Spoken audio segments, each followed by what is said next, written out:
എല്ലാവർക്കും നമസ്കാരം. My esteemed colleagues from the UDF, all the leaders who are on stage with me here today, I welcome you to this meeting. And my dearest sisters and brothers, I am deeply, deeply grateful to you for the love, for the support, the affection, and the honor you have given me of making me your member of parliament. ഈ വേദിയിലിരിക്കുന്ന ഐക്യജനാധിപത്യ മുന്നണിയുടെ എല്ലാ നേതാക്കളെയും ഈ യോഗത്തിലേക്ക് ഞാൻ സ്വാഗതം ചെയ്യുന്നു. എൻ്റെ പ്രിയപ്പെട്ട സഹോദരീ സഹോദരന്മാരെ, നിങ്ങൾ എനിക്ക് നൽകുന്ന സ്നേഹത്തിന്, നിങ്ങൾ എന്നോട് കാണിക്കുന്ന ഇഷ്ടത്തിന്, നിങ്ങൾ എനിക്ക് നൽകിയ പിന്തുണയ്ക്ക്, അതിലുപരി നിങ്ങളുടെ ജനപ്രതിനിധിയായി എന്നെ തെരഞ്ഞെടുത്തതിന് നിങ്ങളോടുള്ള കടപ്പാട് ഞാൻ അറിയിക്കുകയാണ്. Through the days of my campaign here, I learned some things about all of you. എൻ്റെ ഇവിടുത്തെ പ്രചരണ ദിവസങ്ങളിൽ നിങ്ങളെ ഓരോരുത്തരെയും കുറിച്ച് ഏതാനും കാര്യങ്ങൾ ഞാൻ പഠിച്ചു. When I saw you waiting on the side of the streets for me, outside your homes, standing there even till late in the night, waiting to greet me, I saw the love in your eyes and the simplicity of your lives. And I learned that your affection and your honesty is something that needs to be valued deeply. ഞാനിവിടെ വന്ന സമയത്ത് നിങ്ങൾ വഴിയരികിൽ എനിക്ക് വേണ്ടി കാത്തു നിൽക്കുകയായിരുന്നു. രാത്രി പലപ്പോഴും നിങ്ങൾ ഒരുപാട് നേരം എനിക്ക് വേണ്ടി കാത്തു നിന്നു. നിങ്ങളുടെ കണ്ണുകളിൽ സ്നേഹമുണ്ടായിരുന്നു. ഞാൻ നിങ്ങളുടെ കണ്ണുകളിലെ സ്നേഹവും നിങ്ങളുടെ ജീവിതത്തിൻ്റെ ലാളിത്യവും അവിടെ മനസ്സിലാക്കി. നിങ്ങളുടെ സത്യസന്ധതയിൽ നിന്നും സ്നേഹത്തിൽ നിന്നും ഞാൻ ഒരുപാട് കാര്യങ്ങൾ പഠിച്ചു. I met farmers here who taught me something as well. ഞാനിവിടെ എന്നെ കുറച്ച് കാര്യങ്ങൾ പഠിപ്പിച്ച കർഷകരെയും കണ്ടു. Particularly one farmer called Johnny, who had a big debt of many lakhs, and he was having great difficulty growing his crops because monkeys used to come and eat them, the rains were destroying them. And when I asked him, what are you going to do? You must be very disturbed. He smiled and he said to me, doesn't matter. Next year I will repay it all. Everything will be good. So I learned from him that to have a positive attitude, no matter what difficulty you're facing, to be happy and smile and believe that you will be able to face that problem. ഞാൻ Johnny എന്ന് പറയുന്ന ഒരു കർഷകനെ കണ്ടു. അദ്ദേഹത്തിന് ഒരുപാട് ലക്ഷം രൂപയുടെ കടമുണ്ടായിരുന്നു. കുരങ്ങുകളൊക്കെ വന്നിട്ട് അദ്ദേഹത്തിൻ്റെ വിള നശിപ്പിക്കും. ഞാൻ അദ്ദേഹത്തോട് ചോദിച്ചു, നിങ്ങൾ എന്ത് ചെയ്യാൻ പോവാ? അദ്ദേഹം പറഞ്ഞു, കുഴപ്പമില്ല, ഈ കടങ്ങളൊക്കെ ഞാൻ അടുത്ത വർഷം വീട്ടിക്കോളാം. അദ്ദേഹത്തിൽ നിന്ന് എന്ത് ബുദ്ധിമുട്ടുണ്ടായാലും പ്രയാസം ഉണ്ടായാലും അതിനെ പോസിറ്റീവായിട്ട് കാണണം, സന്തോഷമായിട്ടിരിക്കണം, ചിരിച്ചുകൊണ്ട് നിൽക്കണം എന്ന പാഠമാണ് ജോണി എന്ന ആ കർഷകനിൽ നിന്ന് ഞാൻ പഠിച്ചത്. I met a beautiful young woman who ran her own homestay, also facing difficulties because after the landslide, less tourists were coming. I saw the way she was with her mother, more worried about how she is going to pay the staff working for her than how she is going to manage the next day. അത് മാത്രമല്ല, ഞാൻ അവിടെ ഒരു മനോഹരമായ home stay നടത്തുന്ന ഒരു ചെറുപ്പക്കാരിയെ കണ്ടു. ആ ചെറുപ്പക്കാരിയായ സ്ത്രീ അവരുടെ അമ്മയുടെ കൂടെ ആണ് ആ ഹോം സ്റ്റേ നടത്തുന്നത്. ആ സ്ത്രീ വിഷമിച്ചത് കാരണം ഇവിടെ മണ്ണിടിച്ചിലുണ്ടായ ശേഷം അധികം ആളുകൾ അതിഥികളായിട്ട് വരുന്നില്ല. എങ്ങനെയാണ് ഹോം സ്റ്റേ നടത്തിക്കൊണ്ട് പോകുന്നത് എന്നുപരി അവർ ജോലിക്ക് വെച്ചിരുന്ന ആളുകൾക്ക് എങ്ങനെ ശമ്പളം കൊടുക്കും എന്നതിനെ കുറിച്ചായിരുന്നു ആ സ്ത്രീയുടെ ചിന്ത.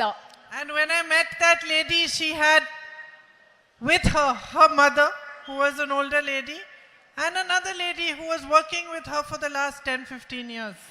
ഞാൻ ആ സ്ത്രീയെ കണ്ടപ്പോൾ ആ സ്ത്രീയുടെ കൂടെ പ്രായമായ ഒരാളുണ്ടായിരുന്നു. അത് ആ സ്ത്രീയുടെ അമ്മയായിരുന്നു. അത് മാത്രമല്ല, കുറച്ചും കൂടി പ്രായമായ മറ്റൊരു സ്ത്രീ, 10-15 വർഷമായിട്ട് അവരുടെ കൂടെ ജോലി ചെയ്യുന്ന മറ്റൊരു സ്ത്രീ ഉണ്ടായിരുന്നു. And as a stranger, a person who met her for the first time, I noticed how she treated both with equal respect. അതില്ല, ഞാൻ അവരെ ആദ്യമായിട്ട് കാണുന്ന ഒരു അപരിചിതയായ ഒരാളാണ്. ഞാനിപ്പോൾ ശ്രദ്ധിച്ചത് എന്താ, ഈ പെൺകുട്ടി, ഈ സ്ത്രീ, ഈ രണ്ട് അമ്മമാരെയും, ഈ പ്രായമായ രണ്ട് സ്ത്രീകളെയും ഒരുപോലെയുള്ള ബഹുമാനത്തോടു കൂടിയാണ് അവരോട് പെരുമാറുന്നതെന്ന് ഞാൻ പ്രത്യേകം ശ്രദ്ധിച്ചു. And before the campaign, when I had come here to visit the victims of the landslide, I met a young boy called Muhammad Hani. അതില്ല, ഈ പ്രചരണത്തിന് മുമ്പ് ഞാൻ ഇവിടെ മണ്ണിടിച്ചിലുണ്ടായപ്പോൾ ദുരന്തബാധിതരായ ആളുകളെ കാണാൻ വന്നപ്പോൾ മുഹമ്മദ് ഹാനി എന്ന് പേരുള്ള ഒരു ചെറുപ്പക്കാരനായ ആൺകുട്ടിയെ ഞാൻ കണ്ടു. Who lost every single member of his family except his grandmother. തൻ്റെ മുത്തശ്ശി ഒഴിച്ചുള്ള എല്ലാവരെയും ആ പയ്യന് ആ മണ്ണിടിച്ചിൽ അന്നത്തെ ദുരന്തത്തെ നഷ്ടപ്പെട്ടു പോയി. When I met this boy, he was brave, but he was also broken. ഞാൻ ആ കുട്ടിയെ കണ്ടപ്പോൾ ആ കുട്ടിക്ക് ധൈര്യം ഉണ്ടായിരുന്നു, പക്ഷെ അത് തകർന്നു പോയിരിക്കുകയായിരുന്നു. For 6 hours during the landslide with the flooding waters, he had held on to his mother trying to save her life. ആ മണ്ണിടിച്ചിലുണ്ടായപ്പോൾ ആ വെള്ളം ഇങ്ങനെ ഒഴുകി വന്നപ്പോൾ 6 മണിക്കൂറാണ് ആ കുട്ടി അമ്മയെ രക്ഷിക്കാൻ വേണ്ടി ശ്രമിച്ചുകൊണ്ടിരുന്നത്. And after that he had seen his mother being drowned, being washed away by the waters. അതിനുശേഷം വെള്ളത്തിൽ സ്വന്തം അമ്മ ഒഴുകി പോകുന്നത്, മുങ്ങി പോകുന്നത് കണ്ടുകൊണ്ടിരുന്നു ആ കുട്ടി. But when I came back for the election campaign and I was sending him a message asking him what are his hobbies, because I thought after the election I'll send him something. അതിനുശേഷം election പ്രചരണത്തിന് ഞാൻ ഇവിടെ വന്നപ്പോൾ ആ കുട്ടിക്ക് message അയച്ചിട്ട് ഞാൻ ചോദിച്ചു എന്താ ഇഷ്ടമുള്ള കാര്യങ്ങൾ, ഹാനിയുടെ വിനോദമൊക്കെ എന്താ. അത് കാരണം ഞാൻ എന്തെങ്കിലും ഒരു സമ്മാനം ആ കുട്ടിക്ക് കൊടുക്കാൻ വേണ്ടിയാണ് അത് ചോദിച്ചത്. This young boy who had lost everything just 4 months ago sent me a message back saying my hobby is helping those who are suffering. ഈ ചെറുപ്പക്കാരനായ ആൺകുട്ടി 4 മാസങ്ങൾക്ക് മുമ്പ് ജീവിതത്തിൽ എല്ലാം നഷ്ടപ്പെട്ട ആൺകുട്ടി എനിക്ക് എന്താ മെസ്സേജാണ് തിരിച്ചയച്ചതെന്നറിയാവോ? എൻ്റെ വിനോദമെന്ന് പറയുന്നത് ആളുകളെ സഹായിക്കലാണ്. അതാണ് ആ കുട്ടി എന്നോട് പറഞ്ഞത്. Not only is he brave, but he has a heart of gold. He is compassionate. അദ്ദേഹം, ആ കുട്ടി എന്ന് പറയുന്നത് ധൈര്യമുള്ള ഒരു കുട്ടി മാത്രമല്ല, അതിന് സ്വർണം കൊണ്ടുള്ള ഒരു ഹൃദയമുള്ള കുട്ടിയാണ്, അനുകമ്പയുള്ള കുട്ടിയാണ്. So this young boy, he is your son. That young lady who runs a homestay, she is your daughter. The farmer who is still smiling, although he is in great difficulty, he is your brother. ഈ പറയുന്ന ചെറുപ്പക്കാരനായ ആൺകുട്ടി എന്ന് പറയുന്നത് നിങ്ങളുടെ മകനാണ്. ആ home stay നടത്തുന്ന പെൺകുട്ടി നിങ്ങളുടെ സഹോദരിയാണ്. ഒരുപാട് ബുദ്ധിമുട്ടുകളുള്ളപ്പോഴും ചിരിക്കുന്ന ആ കർഷകൻ നിങ്ങളുടെ സഹോദരനാണ്. And to me, these beautiful people with simple hearts but a clear understanding of human beings, of life, and of what is right and what is wrong, they are the people of India. They are you who represent all that is beautiful, all that is strong, all that is courageous, all that is united about this beautiful country that we all call ours. എന്നെ സംബന്ധിച്ചിടത്തോളം ഈ ലളിതമായ മനുഷ്യർ, ലളിതമായ ഹൃദയമുള്ള പക്ഷെ ധൈര്യമുള്ള സ്നേഹമുള്ള ഈ മനുഷ്യരെന്ന് പറയുന്നത്, നിങ്ങളുടെ ഇടയിലുള്ള ഈ മനുഷ്യരെന്ന് പറയുന്നത് ഈ രാജ്യമായ ഇന്ത്യയിൽ എന്തൊക്കെയാണോ മനോഹരമായിട്ടുള്ളത് അതിനെയൊക്കെ പ്രതിനിധാനം ചെയ്യുന്ന മനോഹരരായ മനുഷ്യരാണ് നിങ്ങൾ ഓരോരുത്തരും. And so for me, having met so many of you during these days of the campaign, having come here during the time of the tragedy, and being here today, it has been one of the greatest honors of my life. എന്നെ സംബന്ധിച്ചിടത്തോളം പ്രചരണത്തിൻ്റെ ദിവസങ്ങളിലും അതുപോലെ ഇന്നത്തെ ദിവസവും ഇവിടെ വരികയും നിങ്ങൾ ഒരുപാട് പേരെ കാണുകയും നിങ്ങളോട് സംസാരിക്കുകയും ഒക്കെ ചെയ്തത് എൻ്റെ ജീവിതത്തിലെ ഏറ്റവും വലിയ ഒരു ആദരവായിട്ടാണ് ഞാൻ കണക്കാക്കുന്നത്. And to receive your love, to be welcomed by you, to be taken into your homes like a member of your own family, to be hugged, to be kissed, to see you waiting with flowers for me, it is one of the greatest privileges of my life. നിങ്ങൾ എന്നെ ഇത്ര സ്നേഹത്തോടു കൂടി നിങ്ങൾ എന്നെ സ്വീകരിക്കുന്നത്, നിങ്ങളുടെ വീടുകളിലേക്ക് കൂട്ടിക്കൊണ്ടുപോകുന്നത്, എന്നെ കെട്ടിപ്പിടിക്കാൻ വേണ്ടി, എന്നെ ഉമ്മ തരാൻ വേണ്ടി നിങ്ങൾ കാത്തു നിൽക്കുന്നത് എന്നെ സംബന്ധിച്ചിടത്തോളം എൻ്റെ ജീവിതത്തിലെ ഏറ്റവും വിശേഷപ്പെട്ട സൗഭാഗ്യങ്ങളിലൊന്നായി ഞാൻ കണക്കാക്കുകയാണ്. And for this I truly thank you from my heart. ഇതിനായി ഞാൻ നിങ്ങളോട് യഥാർത്ഥത്തിൽ സ്നേഹത്തോടു കൂടി സത്യസന്ധമായി ഞാൻ എൻ്റെ ഹൃദയത്തിൻ്റെ ആഴങ്ങളിൽ നിന്ന് നിങ്ങളോട് നന്ദി പറയുകയാണ്. But no matter how many words I say in gratitude, no matter how many times I thank you, it will not actually express what I feel. So I feel that the best expression of my gratitude to you will be the work I do starting today for the next 5 years as your member of parliament. ഞാൻ നിങ്ങളോട് എത്ര പ്രാവശ്യം നന്ദി പറഞ്ഞാലും അത് എൻ്റെ ഹൃദയത്തിൽ നിങ്ങളോടുള്ള കടപ്പാടും നന്ദിയും പ്രതിഫലിക്കാൻ ആ വാക്കുകൾ മതിയാവുകയില്ല. അതുകൊണ്ട് നിങ്ങളോടുള്ള എൻ്റെ കടപ്പാടിൻ്റെ ഏറ്റവും വലിയ പ്രതിഫലനം എന്ന് പറയുന്നത് ഇന്നു മുതൽ ഞാൻ നിങ്ങൾക്ക് വേണ്ടി ചെയ്യാൻ പോകുന്ന പ്രവർത്തനമായിരിക്കും എന്ന് ഞാൻ കരുതുന്നു. I know that you face many issues in your daily life. നിങ്ങളുടെ നിത്യജീവിതത്തിൽ നിങ്ങൾ ഒരുപാട് പ്രശ്നങ്ങൾ നേരിടുന്നുണ്ട് എന്ന് എനിക്കറിയാം. Aside from health services, education services, especially in the tribal areas, പ്രത്യേകിച്ചും ആദിവാസി മേഖലകളിലെ വിദ്യാഭ്യാസത്തിനും ആരോഗ്യവുമായിട്ട് ബന്ധപ്പെട്ട സേവനങ്ങളുമായി ബന്ധപ്പെട്ട പ്രശ്നങ്ങൾ നിങ്ങൾക്കുണ്ട്. as I said, I met farmers who are facing great difficulties. ഞാൻ നേരത്തെ പറഞ്ഞതുപോലെ ഒരുപാട് ബുദ്ധിമുട്ടുകൾ അനുഭവിക്കുന്ന കർഷകരെ ഞാൻ കണ്ടു. Growing beautiful crops, spices, coffee, tea, rubber, but not being able to get the right prices for it. അതുപോലെ ഇവിടെ തന്നെ കാപ്പി, റബ്ബർ തുടങ്ങി മനോഹരങ്ങളായ വിളകൾ ഇവിടെ കൃഷി ചെയ്യുന്നുണ്ട്. പക്ഷെ അതിനു വേണ്ട കൃത്യമായ വില നിങ്ങൾക്ക് കിട്ടുന്നില്ല. I know that in all these areas the man-animal conflict is a great source of distress for all of you. എനിക്കറിയാം ഈ പ്രദേശങ്ങളിലെല്ലാം വന്യജീവി സംഘർഷം നിങ്ങൾക്ക് വലിയ ദുരിതമുണ്ടാക്കുന്ന ഒരു കാരണമാണെന്ന് എനിക്കറിയാം. And the long-standing issues of the medical college, of the night ban on the road to Mysore, these are big issues that you have been facing. അതുപോലെ ദീർഘകാലമായി നിലനിൽക്കുന്ന മെഡിക്കൽ കോളേജിന്റെ പ്രശ്നം, രാത്രാ നിരോധനം, അതുപോലെ മൈസൂരിലേക്കുള്ള റോഡ്, ഇതൊക്കെ നിങ്ങൾ നേരിടുന്ന പ്രശ്നങ്ങളാണെന്ന് എനിക്കറിയാം. I intend to work very hard together with you, first of all to understand all these problems in depth, and then to try my best to bring all the parties together to resolve them. ഞാൻ നിങ്ങളോട് ആഴത്തിൽ ഞാൻ കഠിനാധ്വാനം ചെയ്യും. ഈ പ്രശ്നങ്ങൾ ആഴത്തിൽ നിന്ന് മനസ്സിലാക്കി എല്ലാവരെയും ഒരുമിച്ച് കൊണ്ടുവന്ന് ഈ പ്രശ്നങ്ങൾ പരിഹരിക്കുന്നതിന് വേണ്ടി ഞാൻ കഠിനാധ്വാനം ചെയ്യും. I spoke about the tragedy that took place almost exactly 4 months ago, and it's very sad that until now the correct compensations, the correct relief and rehabilitation has not been given to the victims of that tragedy.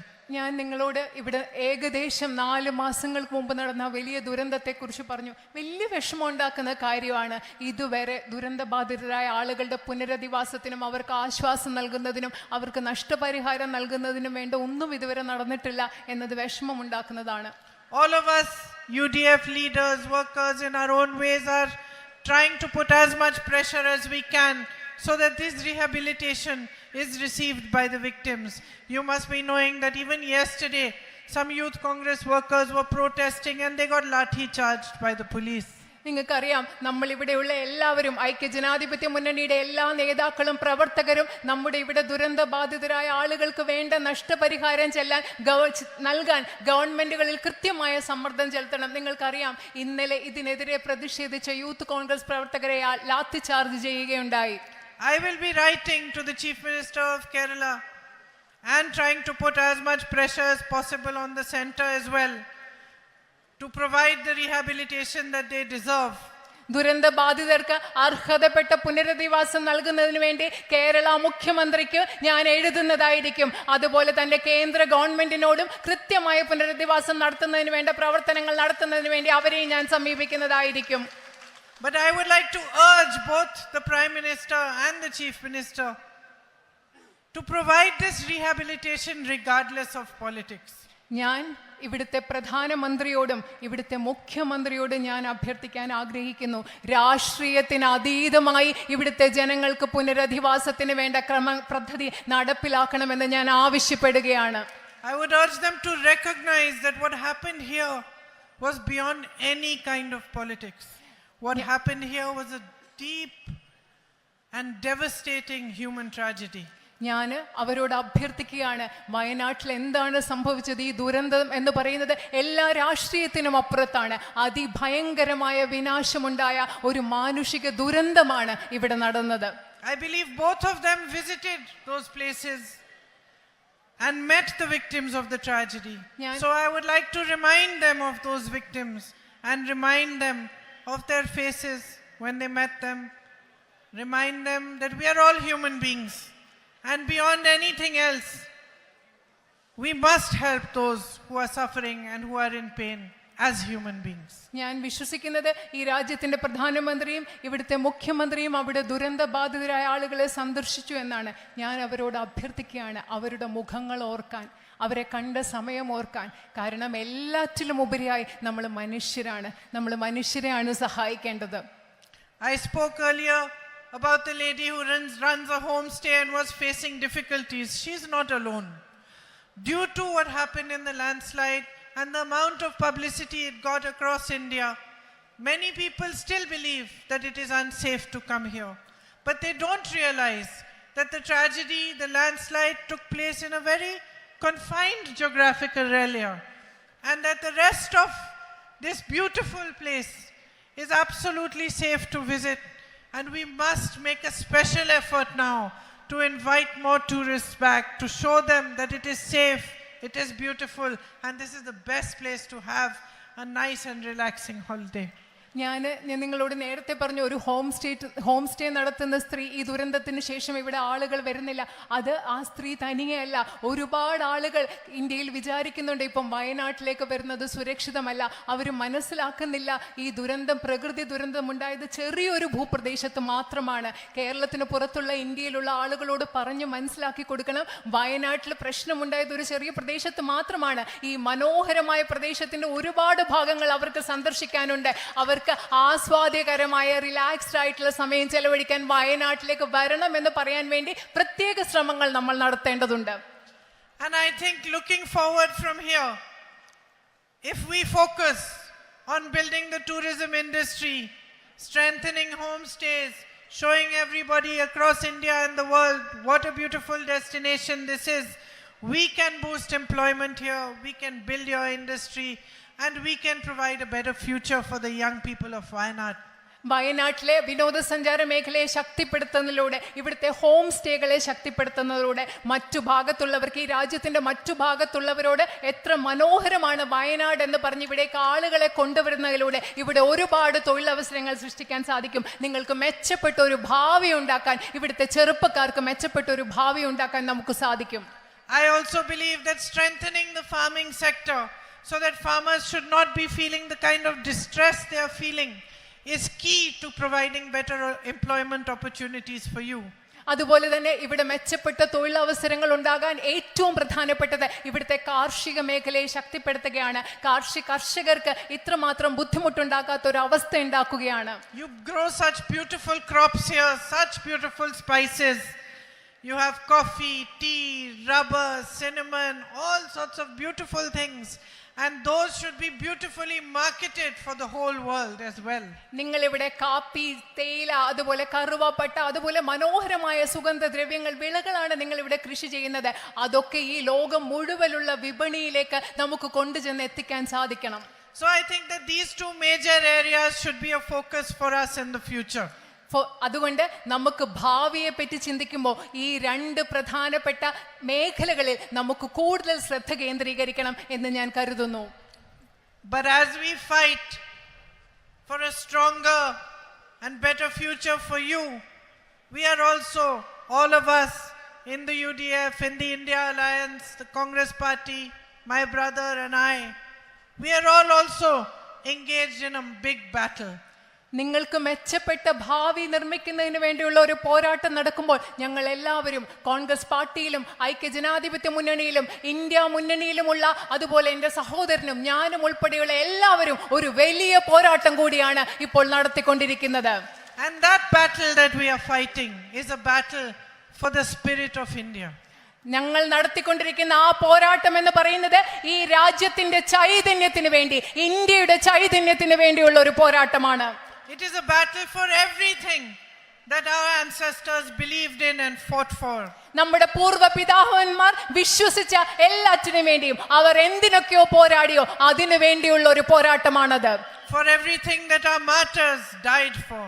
നമ്മുടെ രാജ്യത്തെ രക്തസാക്ഷികൾ എന്തിനൊക്കെ വേണ്ടിയാണോ മരിച്ചത് അതിനു വേണ്ടിയുള്ള ഒരു പോരാട്ടമാണ് നമ്മൾ ഇന്ന് നടത്തുന്നത്.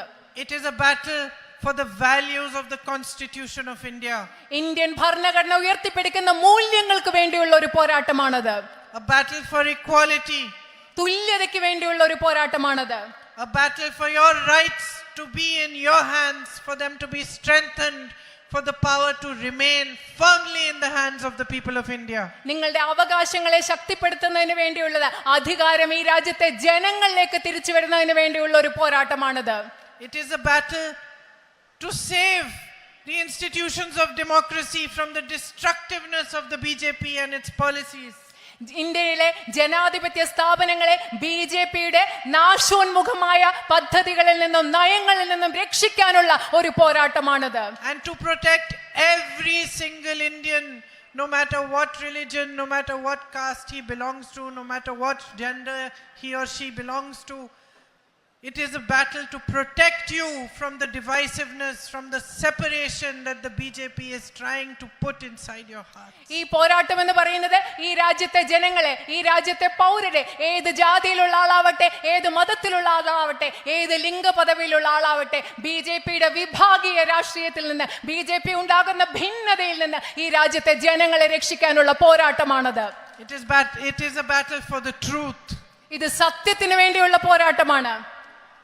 And you, the people of Wayanad, my sisters and brothers, are the ones who recognized this truth long ago.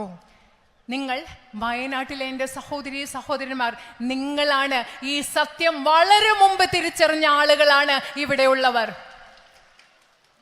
So I thank you not just for putting me here on this stage as your member of parliament today, but I thank you even more so for recognizing the battle we are fighting, for standing shoulder to shoulder with us in this great war for what we believe is the truth of our beautiful country, India.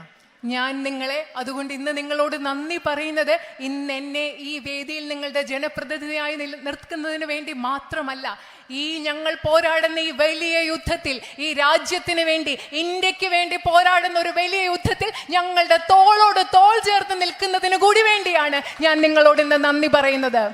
And my journey with you has just begun. നിങ്ങളോടൊപ്പമുള്ള എൻ്റെ യാത്ര ഒന്ന് തുടങ്ങിയിട്ടേ ഉള്ളൂ. I have much more to learn. I have much more work to do. ഞാൻ ഒരുപാട് കാര്യങ്ങൾ ഇനി എനിക്ക് പഠിക്കാനുണ്ട്, എനിക്കിനി ഒരുപാട് ജോലി ചെയ്യാനുണ്ട്. And I look forward to meeting all of you, to coming to your homes, to understanding you better, and to doing all the hard work that needs to be done to provide you with a strong and vibrant tomorrow. അത് മാത്രമല്ല, നിങ്ങൾ ഓരോരുത്തരെയും നിങ്ങളെ വീട്ടിൽ വന്ന് കണ്ട്, നിങ്ങളുടെ വീട്ടിൽ വന്ന് കണ്ട്, നിങ്ങളോട് സംസാരിച്ച്, നിങ്ങളെ കൂടുതൽ മനസ്സിലാക്കി, നിങ്ങൾക്ക് നാളെ മെച്ചപ്പെട്ട ഒരു നാളെ ഉണ്ടാക്കുന്നതിന് വേണ്ടി എന്തൊക്കെ ചെയ്യാൻ പറ്റും എന്നതിലേക്ക് ഞാൻ ഉറ്റുനോക്കുകയാണ്. നിങ്ങളുടെ സ്നേഹത്തിന് നന്ദി. I am going to learn Malayalam. ഞാൻ മലയാളം പഠിക്കാൻ properly. നന്നായിട്ട് ഞാൻ മലയാളം പഠിക്കാൻ പോവുകയാണ്. Because I want to talk to all my sisters and know each and every little problem they have. കാരണം എനിക്ക് അവിടെയുള്ള എൻ്റെ എല്ലാ സഹോദരിമാരും, നിങ്ങൾ ഓരോരുത്തരോടും വന്ന് സംസാരിച്ച് നിങ്ങൾക്കുള്ള കൊച്ചു കൊച്ചു പ്രശ്നങ്ങൾ വരെ എനിക്ക് മനസ്സിലാക്കണം. You know, women are very special to me. നിങ്ങൾക്കറിയാമോ, സ്ത്രീകൾ എന്ന് പറയുന്നത് എനിക്ക് ഒരുപാട് പ്രത്യേകതയുള്ള ആളുകളാണ്. I am always fighting for your rights. ഞാൻ എല്ലായ്പ്പോഴും നിങ്ങളുടെ അവകാശങ്ങൾക്ക് വേണ്ടി പോരാടുകയാണ്. And I want to be able to communicate fully with you, to be able to laugh with you, tell you good jokes also, and to become your friend and your sister as we move along. എനിക്ക് നിങ്ങളോട് കൂടുതൽ നന്നായിട്ട് സംസാരിക്കണം, എനിക്ക് നിങ്ങളോട് ആശയവിനിമയം നടത്തണം, നിങ്ങളോട് എനിക്ക് തമാശ പറയണം, നിങ്ങളോട് ചിരിക്കണം, നിങ്ങളുടെ സുഹൃത്താവണം. So I will learn. അതുകൊണ്ട് ഞാൻ മലയാളം പഠിക്കും. Thank you very much, and I'll see you again soon. വളരെയധികം നന്ദി. ഞാൻ നിങ്ങളെ ഉടനെ വീണ്ടും കാണാം. നന്ദി.